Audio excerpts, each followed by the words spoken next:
Hey, this is your Olympic hero, Kurt Angle, and I don't suck, and neither does the Piffles podcast.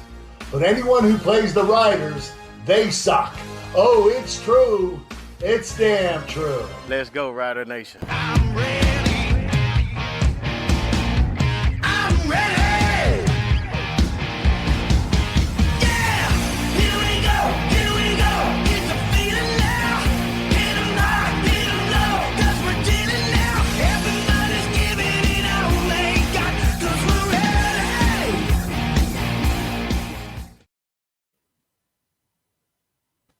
Here we go, indeed. That's the Johnny McKeag Band, and this is the Piffles podcast. I'm Alex. I'm Steve. And I don't know what to do with my hands. Keep them lowered so we don't have to see them, I think, right? This is already off to a rocking start. We're doing our first show for YouTube this time. We found out this new thing is called YouTube. There's this new thing out, and we're going to try it out. We'll see how it works. So welcome to those of us watching on YouTube. This is your Saskatchewan Roughriders fan podcast, the Piffles podcast. You can give us a follow on Twitter at PifflesPod. You can give me a follow, as you see, at RealAlexD. You can find me at Safamod.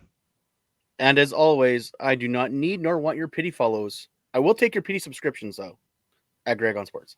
Yeah, make sure you hit the subscription button on the YouTubes and never miss anything Riders related here with the Piffles podcast. Piffles podcast. Boomer, it's a subscribe button. It's a subscribe button, not a subscription button, you old man. Shut up, Steve.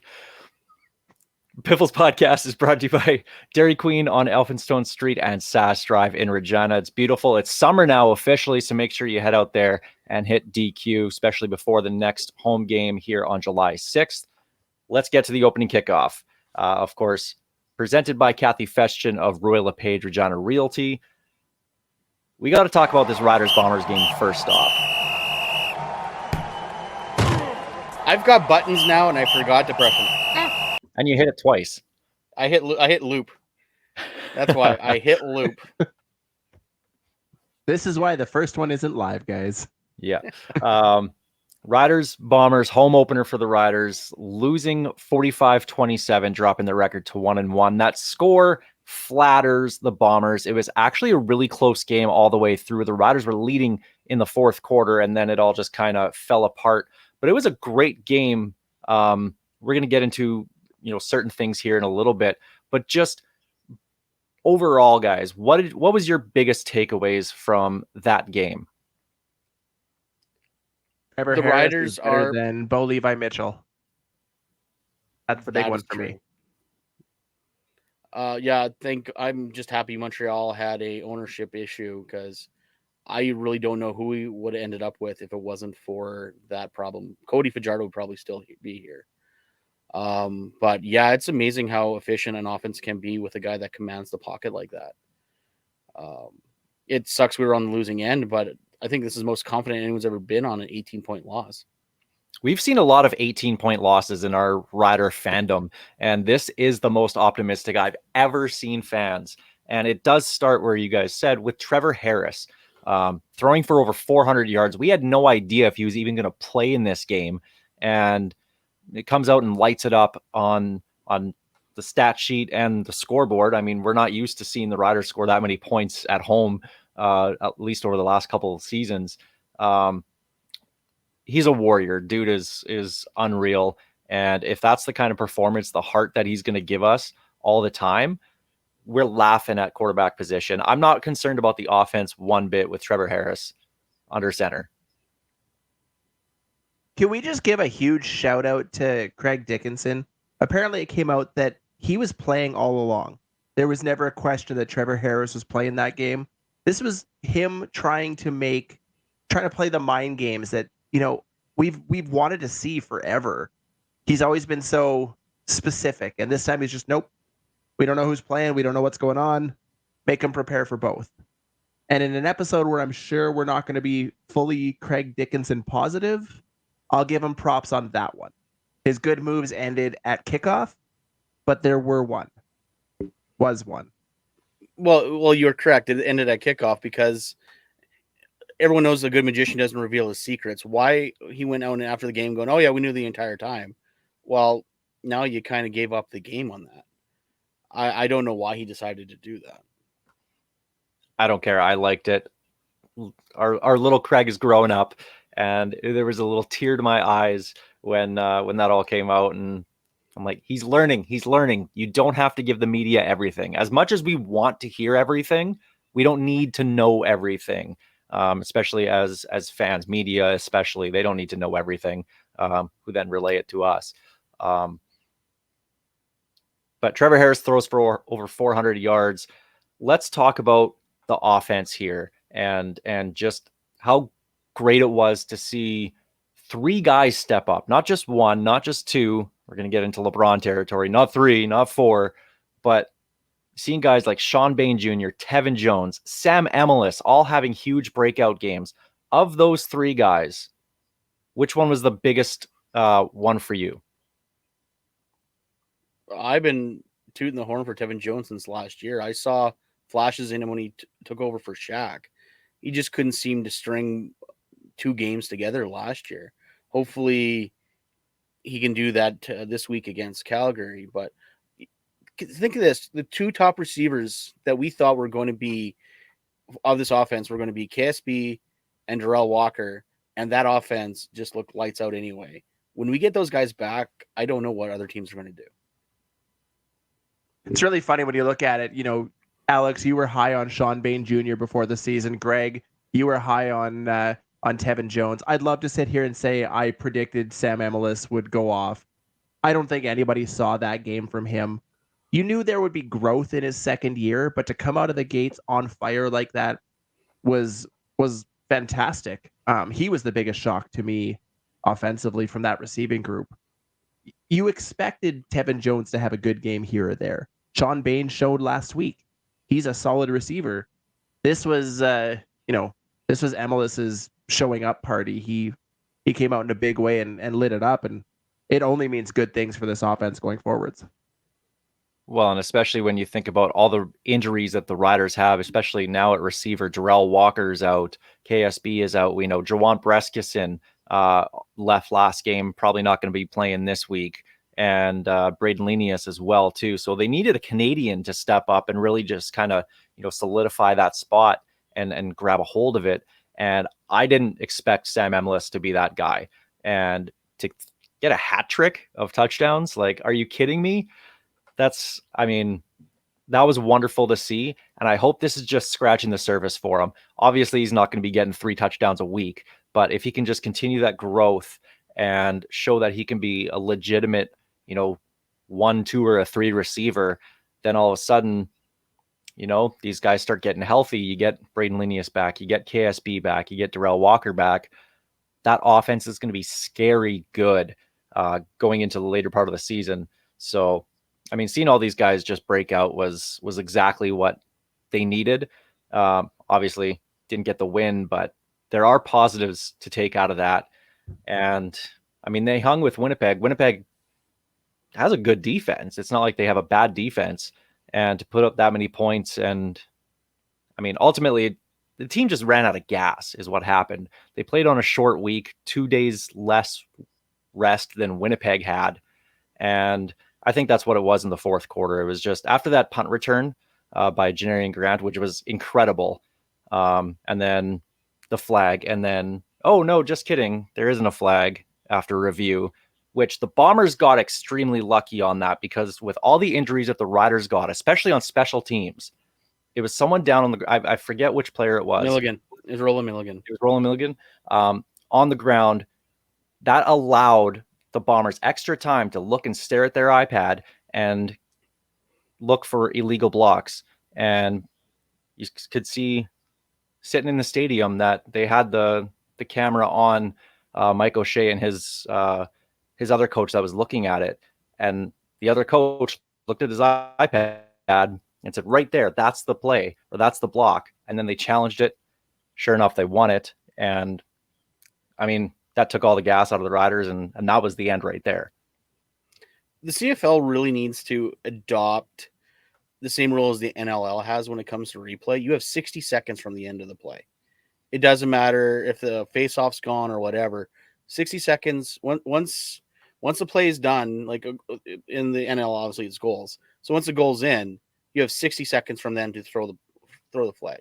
The fact that they had an injury timeout, TV timeout, and then still got 20 seconds once the play got whistled in, like that was an like so much time for them to actually go through the play.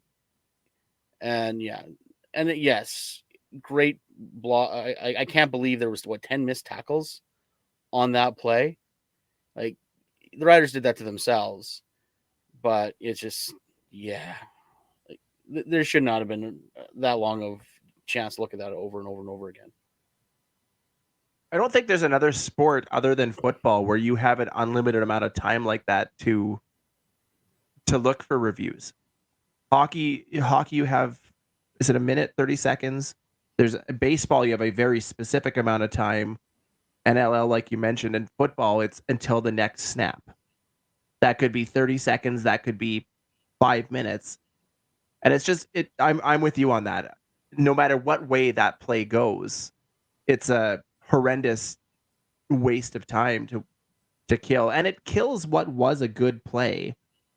And now it's become about the challenge and the delay and the wait, and one of a few headaches the CFL needs to work on. As well as defensive pass interference in the end zone, because I'm still not sold on that play myself. But whatever. The Riders' defense this game, do you attribute, like, I let's be honest, they weren't that good. They started the game actually really, really well, and then just fell flat going into the second, third, and fourth. What do you guys just put that all on the short week? Because they got no pressure. The only time they got close to Zach Collaros was the Hail Mary at the end of the first half when Pete Robertson got the sack there. The defense just seemed invisible. I think the biggest thing wasn't so much the short week, it was the injuries they took throughout the game. They were missing Corte Moore, they were missing Jaden Dahlke. I think at one point they said there were 6 or 7 guys that were in the locker room from a starting roster of 44. That's a big chunk of your players. Even if you're getting into depth guys, that hurts. And I think that played a role later into the game and why you saw them falter as the game went on, and why the fourth quarter was a gong show. I'd say that played more into it than the short week. And the injuries definitely helped Winnipeg out. Like Dahlke not being at safety moved Lacombo over there. And Lacombo is not as physical as Dahlke was. And that's why you had Shen coming over the middle, basically being untouched until he was past the down marker. I think it was Dahlke would have played him a lot tighter than Lacombo was. All that stuff affects how the game goes. And yeah, they just kind of ran out of gas and ran out of live bodies. So I don't think that's the defense that we're going to be seeing, obviously, throughout the year. It might be the defense we see this week against Calgary, just with the amount of guys that are on the injured list. We'll talk about that when we preview the game. But the most important thing about that game, and I got to get you guys' opinion on this. How was Kim Mitchell? Steve? That's your guy, right? You know what? Kim Mitchell rocked. I'm not gonna sit here and say he was terrible. And I never once said anything bad about Kim Mitchell. I just said he wasn't the act to bring anyone else into the stands. But the 26,000 that were there probably enjoyed it. I just don't think anybody there was like, I'm going to sit through 3 hours of football to watch 15 minutes of Kim Mitchell. Well, I made my show. He did. He put on a good show, but like I DM'd you guys during the show, I'm like, do you think if they would have got a Kim Mitchell cover band, anyone would have been the wiser? Because you're right. Like it was good. It sounded okay. They still haven't figured out the acoustics to Mosaic Stadium yet, I don't think. But once again, not for me. I would rather listen to Wide Mouth Mason for 15 minutes. Because technically speaking, if you want to get dads, you think it would be people our age with who want to bring young children to the game, not our dads who are going to drag us to the game. So, Well, I will tell you that my mom absolutely loved the show, and the best part about the whole Kim Mitchell thing and going to the game with my mom. So that was her big thing. Was I take her to a game every year. This is the one that she wanted to go to, so she could rock out to Kim Mitchell. Her words. I don't rock out to Kim Mitchell. I don't rock out to anybody. I'm not cool enough to do that. But she said, with about 3 minutes left in the second quarter, she passed me some money and said, "Would you mind go getting me, a bottle of Coke or whatever at halftime? I don't want to miss Kim Mitchell." And then it dawned on me, she's literally making me go for a soda so she doesn't miss Kim Mitchell. And that was just the funniest thing. okay, here's the question. She should have followed up with go for soda so no one gets hurt. Well, nobody did get hurt. Nobody died. And it Anyone was cry. better than slander. So I think it all worked out pretty well. Steve hates us right now. See, people, these are the faces we're talking about when me and Alex kind of go off our own merry way. I'm so glad we're on YouTube now. Yeah. So you can So kind of everyone can see your right. Yeah. So you can scratch your yeah. I mean, I don't know what else to say about that game. It's hard to nitpick things when that was really just a team that got gassed at the end, and they held their own throughout the whole way. And what that game really did prove to me was that they can compete with the Winnipeg Blue Bombers. The Bombers are still a class of the CFL, and this team showed that when Trevor Harris is on, they're a top tier team. And I don't think a lot of people put the Riders in the top tier. I guess really that top tier is really just Winnipeg and BC. But the Riders are right there with them. And if they can get that same kind of offensive performance later on in the year, I think this team's laughing. And they should put up a really good fight going into the playoffs and in the playoffs. So I don't take away a lot of negative from this game. I'll save that for this Calgary game. But again, the injuries are just piling up, and we're going to talk about that. I mean, with the guys that they're bringing back Rodney Smith, running back, because Frankie Hickson got hurt and is probably not going to be playing this week. They signed, Canadian depth players, Kosi Onyeka, who's going to be back. The linebacker from Montreal that just got released, Brian Harold Lamina. I don't remember seeing him, and everyone said he played great last year for Montreal. And I honestly, it doesn't ring a bell to me, but it's a guy that can come in and play special teams this week, and that's exactly what they're going to need. And Canadians too. Yeah. So they bring those guys back, bring them in, they'll probably play. Plus the return of Colin Kelly, who's eligible to play. Sounds like he's going to be playing at right tackle. And Gerald Hawkins returned back to the team, the team's preseason or training camp anyway, starting left tackle. Still hasn't played a snap yet. And it sounds like he's going to start at left tackle. So before we talk about those guys, we'll talk about the guys that they're replacing, Brandon Council and Eric Lofton at tackles. Did you guys see anything out of those two guys that maybe warrants them getting benched? Because I don't think they were that bad. I mean, they weren't all-stars by any means, but I don't think they played that poorly. I think Lofton played better than Council, but it wasn't like they were terrible. Like it wasn't like they had a coin slot on their head in return styles. Like maybe though I'm setting the bar low after last year's debacle. I don't know, but Trevor Harris was relatively clean all game. So Well, I said last week that Council got bullied a little bit, at least in the first half, and kind of put it together. I don't really have an issue with their play in the second half, at least from a pass protection standpoint.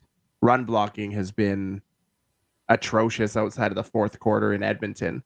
They can't seem to open a lane, but I'll take the pass protection over anything right now. At least keep Trevor Harris healthy and happy and run the offense through him. But they need a running game going forwards. Hopefully the new guys can bring that. Does that surprise you at all? Because even last year, the run blocking, even though the offensive line was awful at pass protection, the run blocking was there. They just didn't get the chance because Jason Moss refused to run the ball. Are you guys surprised this year so far in two games that, one, they're not really trying to run the ball with Kelly Jeffrey as the OC, the former running backs coach, but also with, 4 or 3 brand new guys on the line.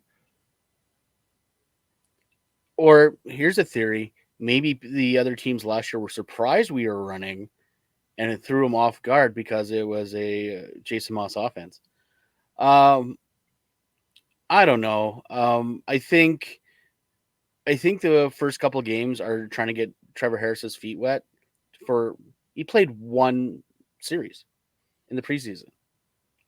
Like he needs his live rounds, and I think as we get closer to the colder weather, I think that's when they're really going to open up the running game, because nothing opens a running game like everyone expecting you to pass, and vice versa. So hopefully they can get a good balance in there.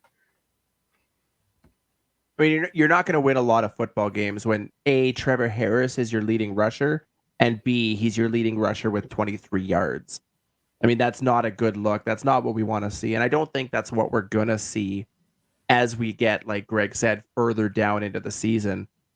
But I'm absolutely shocked. I mean, we brought in our running backs coach as our offensive coordinator, who has decided to not run the ball. It just seems odd. I'm hoping it's one of those, like you said, get Trevor Harris moving, get him going, and then incorporate the run game as you go. Or maybe it's just they don't have faith in the guys they have on the line to run block. And we've seen that is an issue. Maybe that's part of the problem. Maybe they know where their strengths are and are playing to them. Well, I expect them to run a lot more against Calgary here because I don't think their defense is particularly played that well. I think they can exploit a couple spots there. We'll talk about that game in a little bit. Right now, it should just be actually wrapping up as we do this show. The Riders are having their AGM, basically just talking dollars and cents. Posted a $7.1 million profit from last year. Of course, that's a big help thanks to the Grey Cup. But the big takeaway from that to me is that, I mean, a lot of the stuff that they did was compared to 2019, which was the last full season. And I mean, ticket sales I think they said season ticket sales are down 10% from there. I guess that's kind of par for the course around the league, so I'm not too worried about that. But they lost $8 million from not playing the 2020 season, and they've made that back over the last couple of years and then some. So people are out there, they're spending their money. They're still, the Riders are still making money, which is a great thing. And of course, now that revenue sharing is a thing again in the CFL, you need years like this where teams are posting huge profits like this to, keep everybody afloat. So ultimately, that's also really good news from the Riders and the CFL. Oh, definitely, especially when you look at last year's ticket sales, just the casual sales. That's like everyone was commenting on. They were announcing tickets sold or tickets distributed, or they would never actually say how many butts were in the seats. And then, which actually, looking at the game the other night, I was impressed because of all the fears going into that week and everyone like basically counting blue dots on Ticketmaster. There was actually a lot more people there than I expected. It was actually a decent crowd. And, but yeah, going forward, it's good to see the Riders are still profitable because after that pandemic, everyone was, and don't get me wrong, we're probably still in the pandemic, but everyone was panicking about the future of the CFL and what was going to happen because it was the end is nigh. So it's good to see the Riders made a decent profit last year, even though it is Grey Cup inflated. Well, that's the opening kickoff presented by Kathy Festian of Royal LePage Regina Realty. Let's get to our Churchill Brewing Company odds and end zones. As I'm sitting here with a Churchill, I have the blonde lager going on right now. That's exactly what I'm drinking too in mine. Cheers to you boys. I went with I'm fancy red. though. I'm fancy though because I shouldn't have done that against Calgary. That's poor planning on my part. You heard it here first. The Riders lose, it's Steve's fault. Yes. I'll take that one. We're going to talk a little bit about the other games from last week, which have huge storylines going through. Edmonton gets shut out in BC. Taylor Cornelius was absolutely awful, and that's the last thing this league needs, is to have god-awful quarterback play. And the fact that Chris Jones didn't pull him at any point in that game was beyond me, especially in a league where when you fail, they give you a mercy point. Like they give you a pass, right? Like they give you a point for missing a field goal, and they couldn't even do that. So for Edmonton, is it time to look at a new quarterback? Trey Ford was their It was starting quarterback last year till he got hurt, and then Taylor Cornelius kind of strung a couple of games together last year. I don't understand what Chris Jones' obsession is with corn pop. I don't get it. Like, he's not good. I subbed in for Joel Gasson last night on the Greencast for 3 Down, and I called him the white Michael Bishop, and I thought Frazier was going to pee himself. Because he's the white Michael Bishop. He's got a hell of an arm, can run around, but he is inaccurate as anyone. It is brutal. I really hope Chris Jones sticks with Cornelius for exactly 3 more weeks after this one. Get him through the game here in Regina and then switch. I don't know how you can watch what he's done through the first 2 weeks and look at the tape and go, yep, that's our future right there. That's the guy that's going to lead us to the cup. There's a reason I left the Elks off of my power rankings this week. You don't score a point in the CFL, you don't belong on the power rankings. There are high school teams I was considering putting above the Edmonton Elks at this point. Like it's embarrassing that how do you do that? How do you actually manage to score 0 points? And how do you look at Cornelius and continue on with him? Especially when Ford had success last year. Ford looked good coming out of the gates. It's mind-blowing, and I hope Chris Jones doesn't change his mind. I really don't. I really do. But I just find it hilarious that if you look at last year, the Elks go into BC, get their doors blown off of them, and then they go back to BC and get the doors blown off of them again. And I kind of feel bad because I'm rooting for Victor Cui to turn that team around, but it's really hard to get butts in the seats when you can't put up points on the board. So I don't know how they go forward after this. Like, they're going to have to do guaranteed point night at this point, not even guaranteed win night. Well, I feel bad for their defense because their defense has actually played pretty well. They played the Riders really tough. I know it was, shut out against BC, but they held them to field goals. Like, when you're doing that against a high-powered offense like BC does have, I mean, that's pretty good.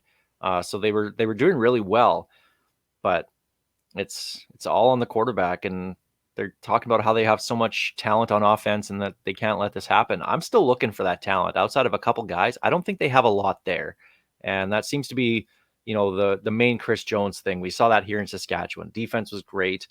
Offense was a question mark at times in his tenure. But like, I don't even know who's available. If they wanted to, a lot of people are speculating about a trade. Oh, well, they're going to trade for Matthew Schultz. Well, I guarantee you Matthew Schultz is not available right now after injury to Bo Levi Mitchell. But I don't know who else is out there. Rider fans are saying Jake Dolagala. I don't really know why Edmonton would want to go after him without trying what they have in their stable first. But I don't know who else is return, available. Though? But what's the return? What are you going to get? 7th round draft pick? Yeah, and why would the Riders give anything up? Why would the Riders give up talent to a rival at their weakest position when they could just watch them flounder all season? If I'm O'Day, I'm looking at that call display if Chris Jones comes a call and howling with laughter and then hanging up. You don't help a division rival unless you absolutely have to. And the only way you entertain it is if they give you a ton in return. Like, it has to be like a 4-to-1 trade for you to actually even consider it. And even then, I wouldn't do it. So all Chris Eugene Jones Lewis has is to do- already upset. So all Chris Jones has to do is hire Eric Tillman to make a bad trade for them, but except it'll be getting the quarterback, not giving it away for like a punter or something, right? I'm trying to think who Edmonton's ever really hammered on a trade. Usually it's the other way around. I know Ryder's best trades are usually with Hamilton. But yeah, I can't think of anyone where Edmonton won a trade before. Not in recent memory, anyway. Mentioned Bo Levi Mitchell and his injury. Matthew Schultz going to start this week for the Ticats. Bo Levi Mitchell sounds like it's week to week. He's going to be out maybe a couple anyway. Is he done? I know a lot of people were saying he was done before. Is this like not the beginning of the end, but like the middle of the end for Bo Levi Mitchell? If I was outside, I'd pour one out for him but I'm in my office. I think it's Bo-Bye. I really do. It sucks to watch a player of his caliber go out like this. He just looks not good, and I don't know if it's injuries. I don't know if it's age, but like he's king of the end zone interception this year. Like Hamilton should be putting points on the board. Instead, he's throwing balls to the wrong team. I think it's a big combination of injuries and age. You know, he hurt his shoulder a few years back. I don't think that he's ever really truly recovered from it. And now you look at him and add in hip or groin or whatever lower body injury he suffered this past week. Now you're limiting his mobility on top of his ability to throw the ball. That's not a good combination. I think it is coming up on the end. And like you said, we were pro Bo Levi Mitchell. Alex obviously his biggest fan. The jersey we will want tell to you see that. a guy like that succeed. It absolutely would. We want to see a guy like that succeed. You hate to see a Hall of Fame quarterback go out to injury, but at some point he's got to look and wonder if those paychecks are worth more injuries. Well, I'm curious what Hamilton's thinking about this because they're hosting the Grey Cup. They go all in. They bring in, a future Hall of Fame quarterback, and by week 3, you're already turning into Matthew Schultz. Obviously, that's because of injury. But when you look at the first couple games, I think Bo Levi Mitchell in the first game against Winnipeg was trying to prove that his shoulder was fine because he was airing it out. He had receivers open. He was just overthrowing them. So, I mean, to me, that's just timing with a new team. You'll figure that out, over a couple of weeks. So I don't think it's the shoulder so much anymore. But it was the decision making. And like Greg said, he's throwing interceptions in the end zone. That's not something Bo Levi Mitchell ever does. And that's what he did against Toronto a couple times. It was just poor decisions. And to me, that's the big worry if I'm Hamilton, is that he was able to move the ball pretty decently in that game against Toronto. But anytime they got close to the end zone, interception. And then if Toronto takes that back for a touchdown on the next drive, which they did, that's such a big momentum killer, a 14-point swing. Like that's the game right there. So to me, if I'm Hamilton, I'm looking at those decisions that he's making, and that's what I'm talking to him about. It's not so much when you're ready to go with your lower body injury, quad, hip, groin, whatever it is. We got to talk about where you're throwing it and what you're doing on the field. Because if you're not going to be making good decisions, Matthew Schultz, who looked pretty good in that game, granted garbage time, maybe you turn to him. And the opposing quarterback in that game, Chad Kelly, I will have to say, I admit, at least for one game only, a small sample size, I was wrong. I'm not a big Chad Kelly fan, and this goes back to his days with the Denver Broncos. I just don't think he takes the CFL seriously enough. But that game, he made it very obvious he doesn't take the CFL seriously. Well, I mean, when you go on every podcast and you complain about your contract and whatnot, I mean, that kind of says it all to me. But he looked very good in that game, and he looked in control. He looked like a leader, and to me, that's the big thing. And Toronto has a really good roster around him. If he can just not turn the ball over and they can do what they did on offense against Hamilton, they're going to run through the East. And I don't think it's going to be, a very rough sailing for them. Pun clearly intended there. Being the boatman, Steve, I know you were trying to piece that together. I got that one. I got that one. All right. With the dirty oars. Yeah. But he looked good. And in a place like Toronto, where the league needs more eyes and more fans, if you can get Swag Kelly, which I hate that nickname, but hey, whatever works. If that's what they get, then I'm all for it, and I'm happy, and I'm more than happy to be wrong about him. So if that's the Chad Kelly we're going to get, I hope we see more of it. Can I just say I hate that all blue look? The more I see it, the more I hate it. It's terrible. I don't care if everyone else likes it. I hate it. But I like the Cambridge blue. Not Cambridge blue. That is Scuttle blue. We've already been over this. But no, I feel better about the Argos and what they've been doing lately. You look at that AJ Ouellette video of him at the wrestling match. Awesome. Like that thing went viral, and it was just ridiculous. With that Kentucky waterfall, he looks like he should be a wrestler. Like that is we're talking like a 80s Big John Studd type mullet. Like that is impressive mullet. But it's good to see the Argos are out there doing stuff, and their social media stuff has really been killing it. Hopefully it breaks through, because the league is as strong as its weakest market, and right now it still is Toronto. Not to toot my own horn, but I predicted Toronto would come out and dominate the East. In fact, I put them as high as second in my power rankings after a bye week and moving them up. A decision that I know Greg absolutely loved. But I don't feel like they have a whole lot of competition out there right now. With Montreal, we don't know what we've got yet. Maybe that offense will look better as Cody Fajardo gets comfortable running into other teams' defensive linemen instead of, sorry, a little PTSD on that one. But we know what Ottawa is. They are who we think they are. It's a battle between Toronto and Hamilton, and if Hamilton doesn't have a quarterback, then they're going to win it, run it through by default. It's really that simple. But I do agree, having somebody with some confidence and some swagger is good for the Toronto market, and having somebody with relations to Hall of Fame Bills quarterback in the market right next door can't hurt. We've seen the motion from Toronto down to Buffalo for game day.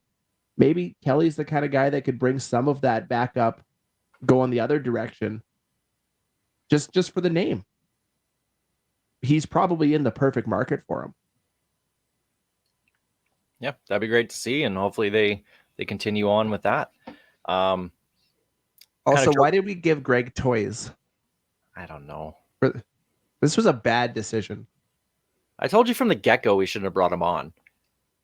That was how many years ago? Oh, God damn it. I was waiting for that, actually, the Chris Strevler's tickers and banners and whatnot. For those only listening, it says Chris Strevler rocks on the bottom of the screen here. So on a scrolling ticker. Yeah. Now, I know, Steve, you didn't really want to get into this. Greg, you wanted to bring it up. I didn't know what I wanted to say on this, but we're going to talk about the elephant in the room here, and it's John Chick. So obviously with Legends Night and Plaza of Honor inductees later in the year, they're going to bring in guys from the 2013 Grey Cup team to celebrate and whatnot. John Chick goes on Twitter again, on Facebook, whatever it was, and talks about how the league changed their logo to the Pride logo and whatnot. We don't need to get into it. It's no, terrible stuff. But there was news stories done about it in the comments. You can imagine exactly what the comments were, and yes, that's exactly what the comments were. But from a rider standpoint, Is this something you want to have interfere either positively or negatively? I won't say either way, for Legends Night. If you're Craig Reynolds, what's the better outcome for you? Bringing John Chick in? Because he was a huge part of that 2013 Grey Cup team. Or do you just ignore him completely? And this is where we were kind of talking about this in the DM. There's no right answer, unfortunately. There's no way from a moral standpoint, there's a very obvious answer. From a business standpoint, there's going to be a lot of people weighing the pros and cons of bringing him in. Because if you bring him in, we're going to talk about it, because at no point do I think the Riders should even acknowledge him. And they actually went out of their way saying, he hasn't played for us in 8 years. We're not commenting on this, when they were asked about it. So they're keeping him as arm's length as much as possible. But on a night where you honor the 2013 team, and if you don't invite him, he's going to say something about it, which is going to create an absolute crap storm that I don't know if the Riders want to deal with. Here's the thing to me. I think John Chick made it easy for the Riders not to invite him, because with his post, he not only crapped all over the league, he crapped all over the Riders and their image with both teams putting up those logos. He basically gave the middle finger to his former employee.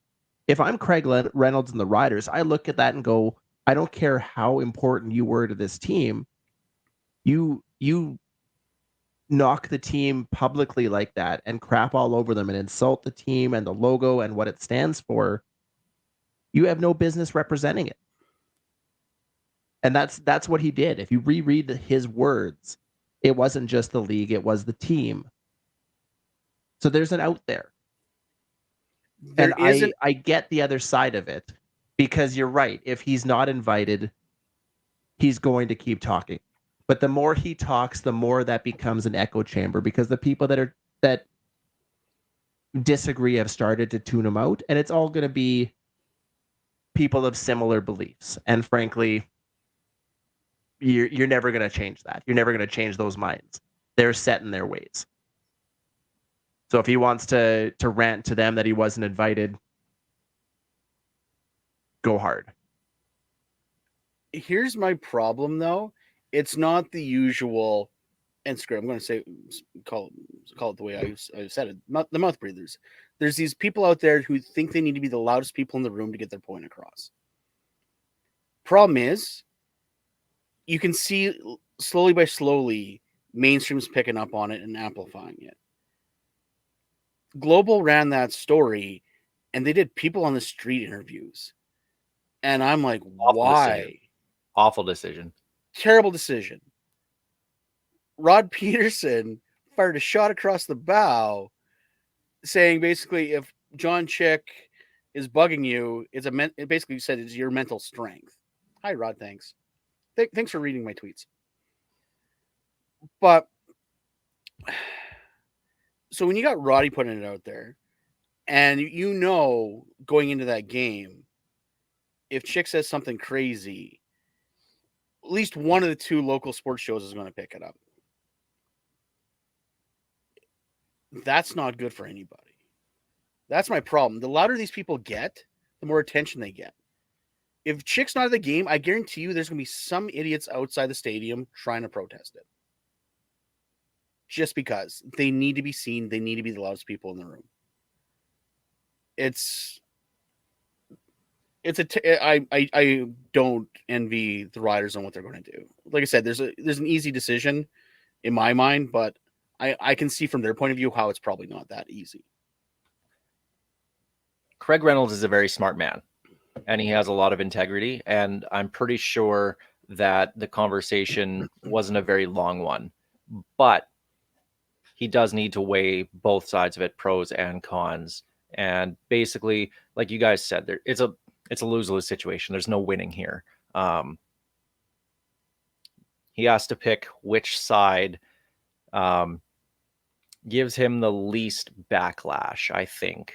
But ultimately, his job is to protect the brand and do what's best for the team. And with what you've seen out of the team off the field over the last 6-7 months since the calendar year basically flipped, they've done a lot of great stuff. And I can't imagine they would risk that by bringing John back. So I can't see it happening. Maybe they get him to do a quick minute-long Zoom speech that they can record, and if they have to edit however they feel like, maybe that's what they do, and it ends up being minute long, and all it ends up being is, "Hi, I'm John Chick."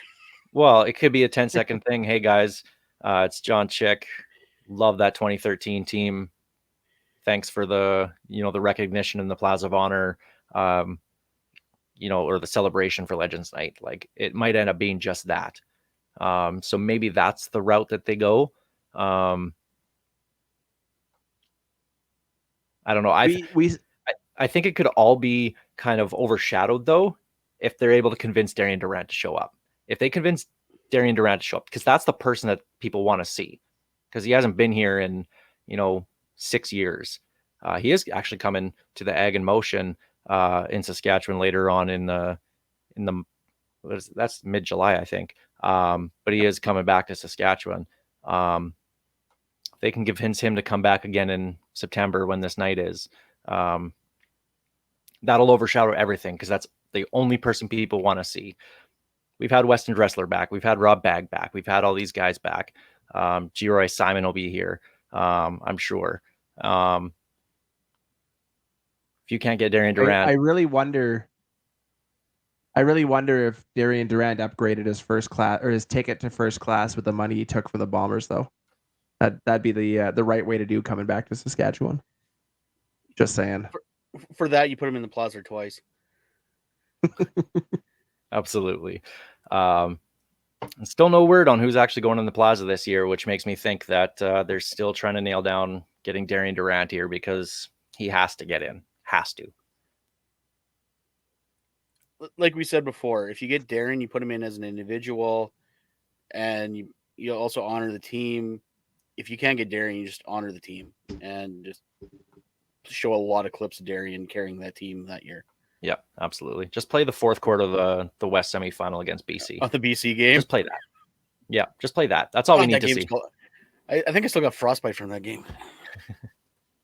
That was the toughest part of that Grey Cup run. It was. It really, truly was. Well, and the team that they beat in the West final, the Calgary Stampeders. Well, that's the game coming up this week, Saturday at 5:00. Let's take a look at that game, guys. For Calgary's side of it, no Kadeem Carey. He's on the 6-game Thank injured God. with a toe injury.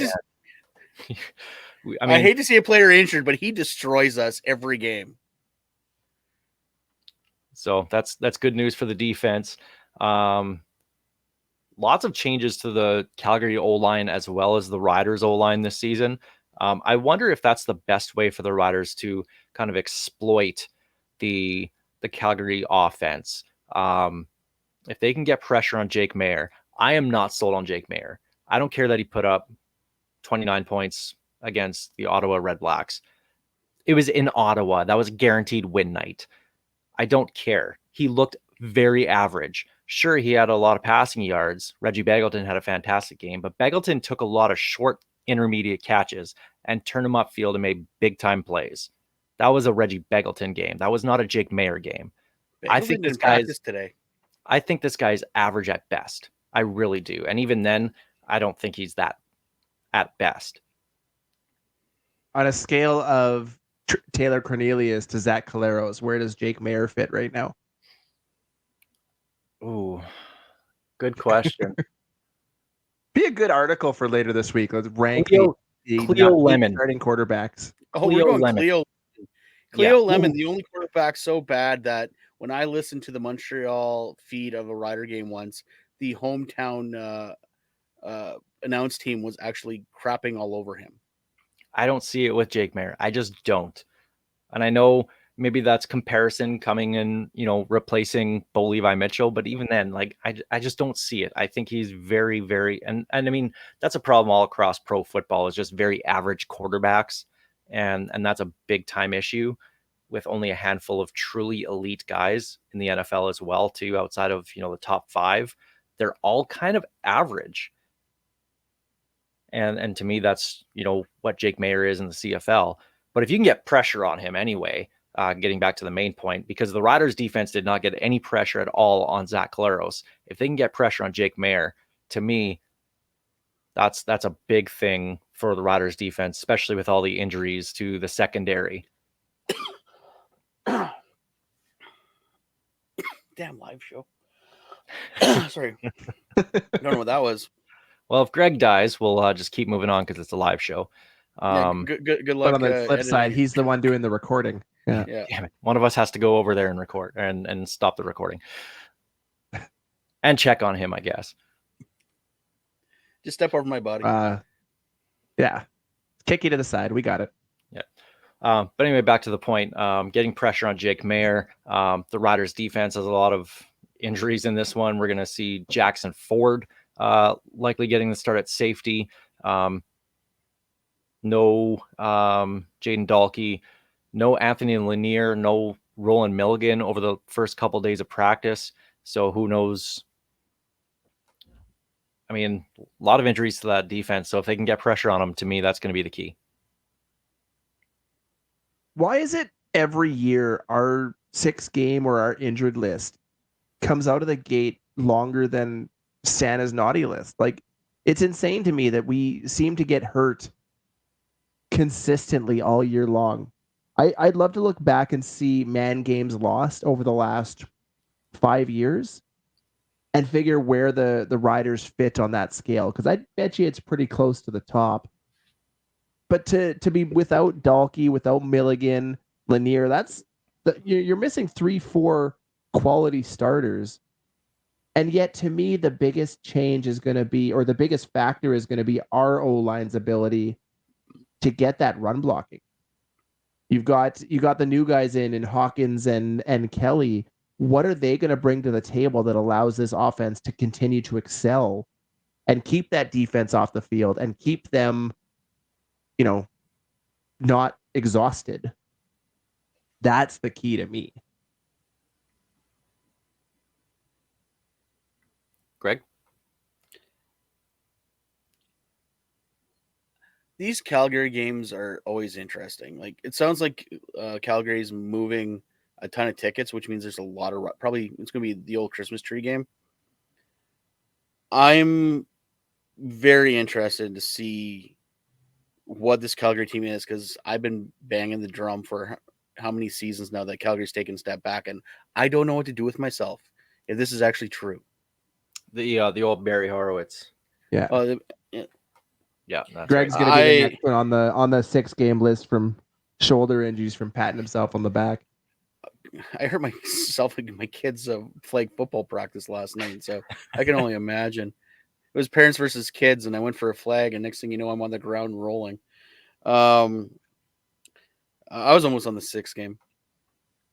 But, yeah, no, our injury list is nuts. But it's good to see Moncrief back. It's good to see Nick Marshall back. Jackson Ford to safety, that's interesting. I'm looking forward to that, because normally you don't see a guy, Pure even rookie. a second-round Pure pick, rookie. pure rookie starting in his 3rd game. Usually takes a few weeks of rotating in and out.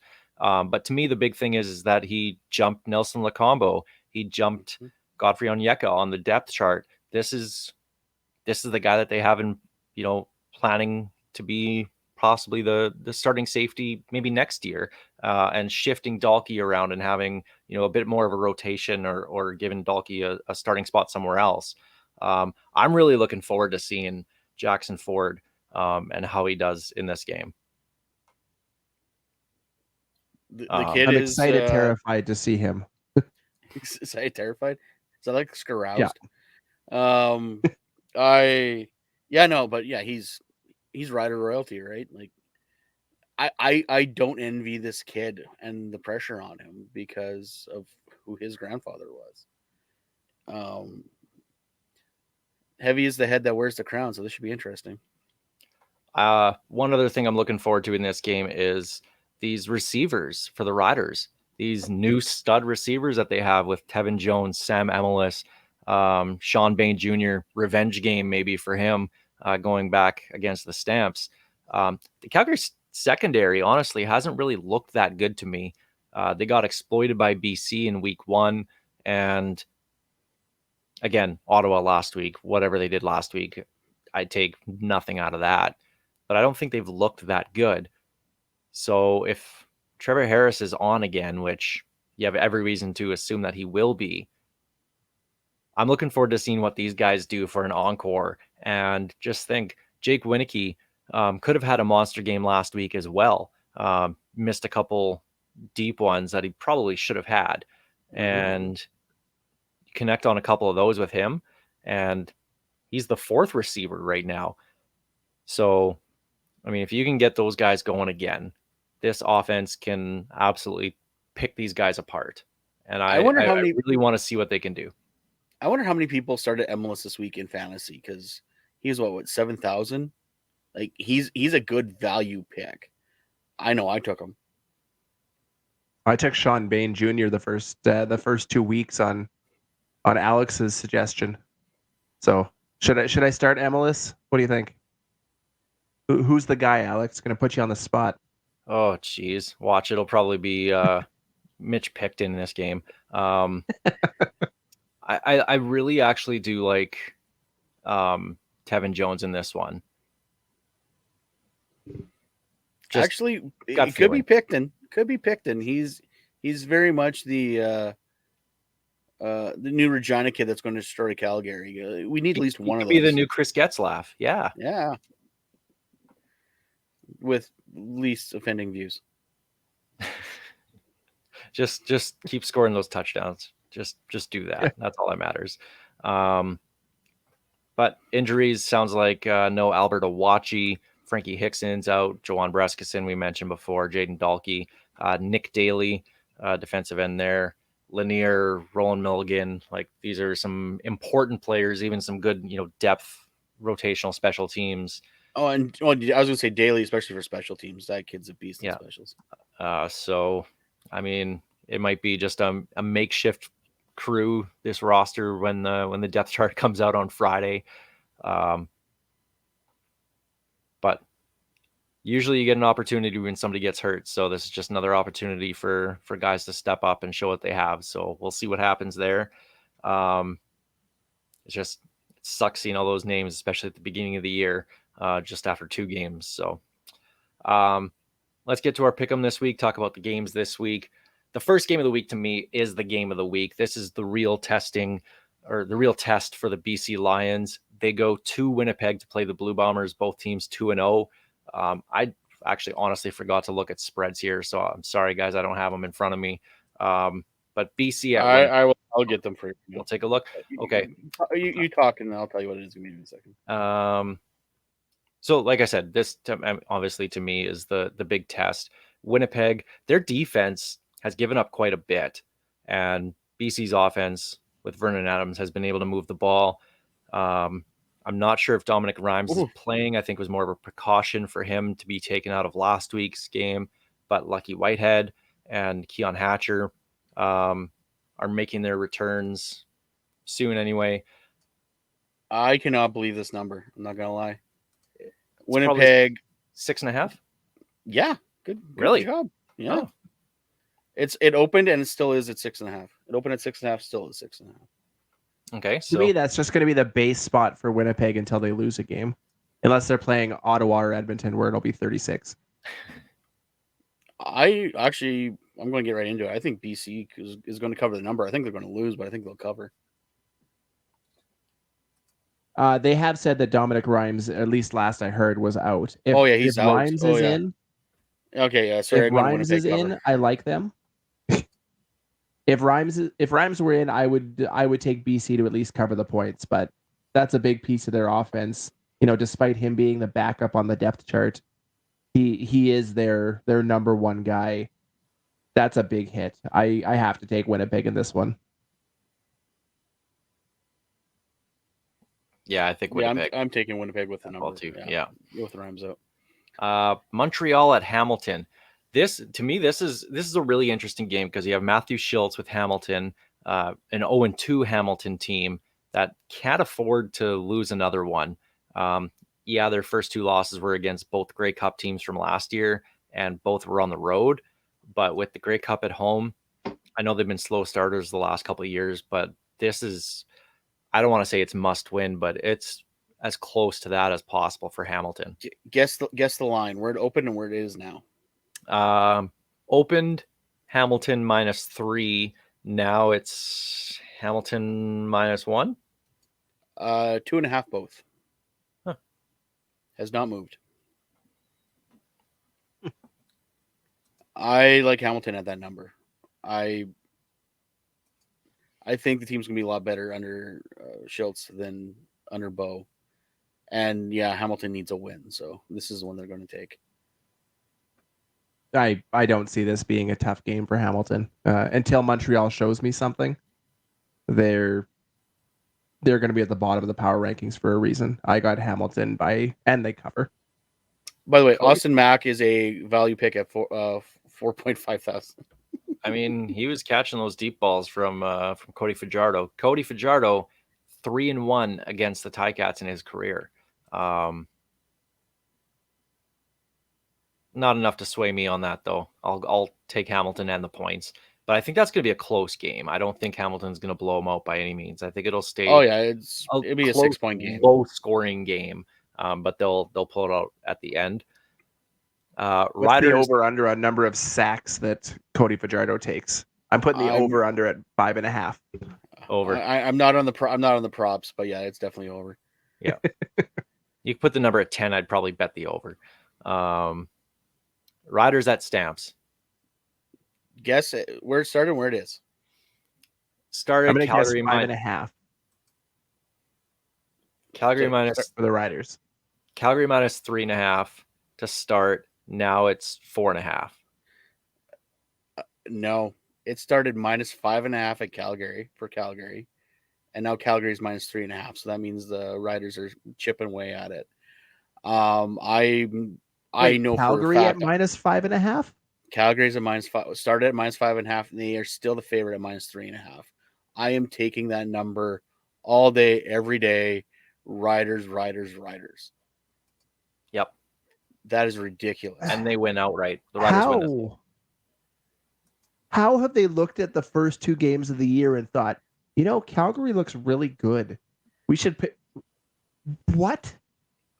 Riders started at plus 170 on the money line, and they're now plus 150.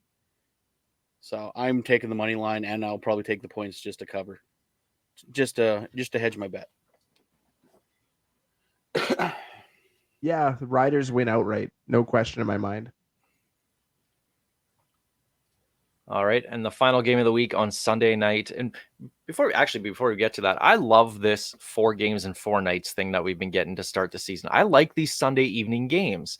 It may not be best for, travel, obviously, but look at Saskatchewan. Look how small or how short our summers are. You're probably going out to the lake, you're going out to the cabin, you're doing something, Friday, Saturday, Sunday.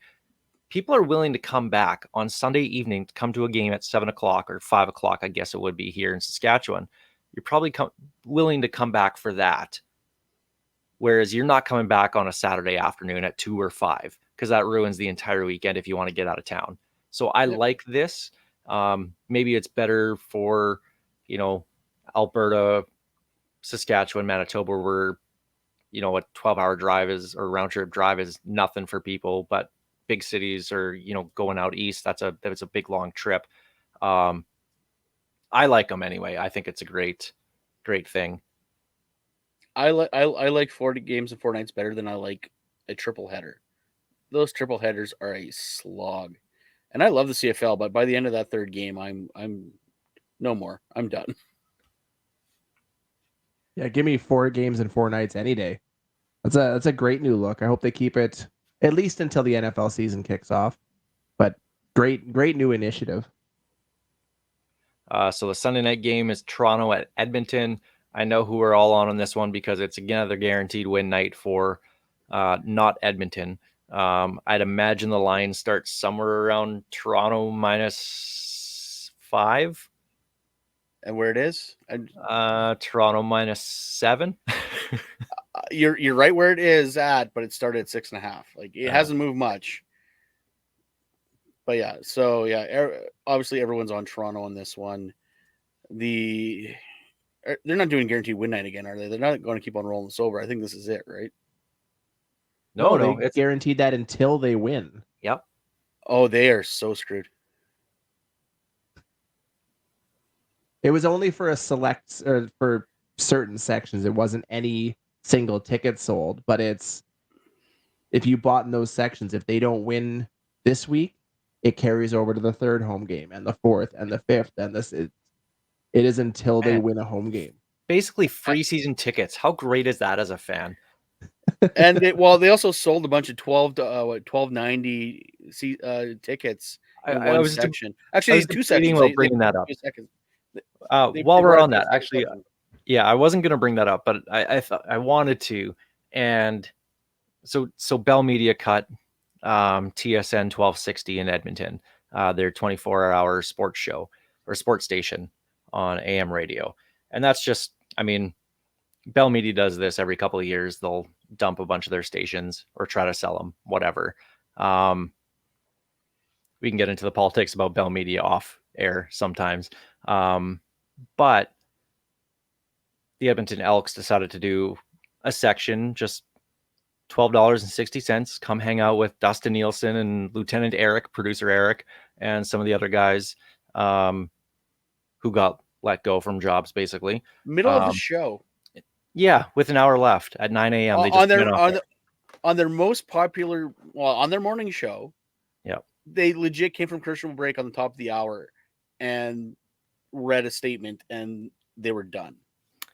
But better than Good Riddance. They didn't play Good Riddance by Green Day, which they did last time when they cut their Vancouver station. So I guess their Bell's learning a little bit. But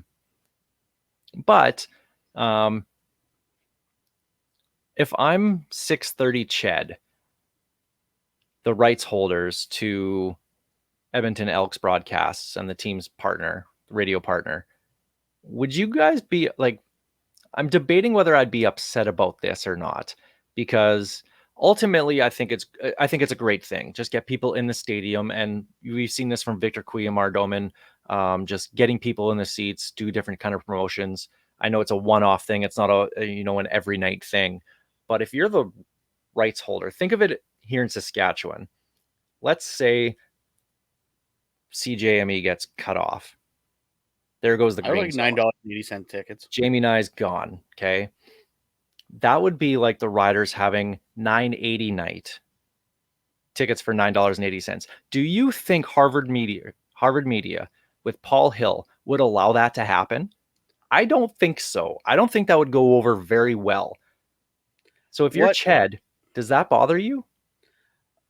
I think the dregs, the on-air talent, the people behind the scenes, like the ins and outs, probably get it and go good, like, because that could be us in a year. Because unfortunately, the way media has been over the last 5 years has been absolutely just bonkers. The people that control the money, though, are probably very pissed off. And the Elks probably got an earful about it. But then again, the Elks have a giant stadium that they need to fill. So who cares at that point? I can't understand how they looked at that and thought that was a good marketing decision with their rights holders on board. Unless they went to Ched and said, hey, would you be okay with this? We want to show some love to, some local Edmonton guys. But even then, it just seems like such an odd decision to market even a competitor that no longer exists. That was still their competition for quite some time. Just a strange decision. Ultimately, it's all about There are PR. ways to market that with. There are ways to market that with 630 Ched. Yeah, you can't do $6.30 tickets, but say, hey, they might be gone, but we've got 630. Buy a ticket, get a second one for 630. Do something like that and promote your actual rights holder, not But then the dead competition. then again, though, 630 might also enjoy turning the screws over at Bell. Like, it's just another example of something they did better than Bell did. But who knows? Well, but also, I mean, it is a PR thing, and I'm sure that the Elks went to 630 and said, "Hey, let's do something," because these are your friends as well, too. Like, it's not like they're, Ron Burgundy versus, the other stations in San Diego, right? I would love to see Nielsen holding like a piano leg with Dave Campbell in an alley. Like, give me that all day. I'm here Also, for that. just a trident, and then Campbell shows up with a trident. Let's just see that. Who kills a guy? Yeah. It'd be Lieutenant Eric for sure. It's a Sasky, Did you bring of a course. grenade? Yeah. But I mean, I can see that. I would like to assume that Edmonton did go to Ched and got the okay from them. And for Ched, it'd be bad PR for them to not do it, and then something leak and them get backlash for not backing it. I mean, it's one game. If it was a long time thing, like if it was a season long type thing where each ticket is only $12.60 and that's how it's going to be, then I'd think I'd step in. It's also But as a one one-off, thing. whatever. It's also one thing to move tickets in the stadium. It's not like Ched's going to mention it on the air. No. Like, it was a good thing to, hate to say, take advantage of a bad situation. And yeah, it kind of gives Nielsen a way to say, which is even funnier that he's still doing the CFL. He's still going to be doing the CFL play-by-play for Bell. But yeah, it's just mind-blowing that how heartless this industry can be sometimes. But we're all in Toronto, right? Whatever the spread yeah. is, we're all in Toronto, right? I would double the 100%. spread. Yeah. The over-under is 44. I think Toronto might get that by themselves. Well, they're not going to get any help from Edmonton on points scored, so No. they're going to have to do it themselves. But should be another good week of CFL action. There's some really good matchups, really intriguing ones, at least the first three anyway. And then, I mean, who knows? Any given Sunday, right? So we'll see what happens in that Toronto-Edmonton game. But Riders going on to a bye after that, so I hope they come out just guns a-blazing, giving absolutely everything they have, because they got that bye week after, and you can heal some guys after that.